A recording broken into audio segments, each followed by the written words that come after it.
সড়কে থামছেই না মৃত্যুর মিছিল, প্রতিদিন ঝরছে প্রাণ। বৃহস্পতিবার সকালে ঢাকা থেকে বরিশাল যাচ্ছিল ইমরান পরিবহনের যাত্রীবাহী বাস।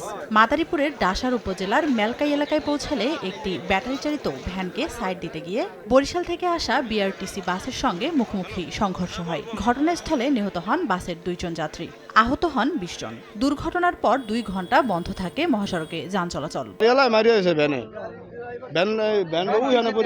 বিগত 6 মাস যাবত এই রোডে এই একই স্থানে অনেকবার 3বার অ্যাক্সিডেন্ট হয়েছে, 3বার এই ইমরান গাড়ির সাথে হয়েছে। মূলত আমরা ঘটনাস্থলে পৌঁছে দেখি ইমরান গাড়ির এই দোষ। এই রাস্তার মতো ঝুঁকিপূর্ণ রাস্তা খুবই কম আছে।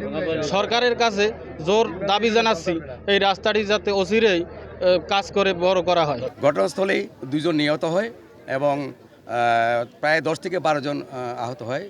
আহতদেরকে ফায়ার সার্ভিস পৌঁছার আগে স্থানীয় উপস্থিত লোকজন তাদেরকে হসপিটাল প্রেরণ করে এবং নিহত 2 জনকে ফায়ার সার্ভিস কর্তৃক পুলিশের কাছে হস্তান্তর করা হয়।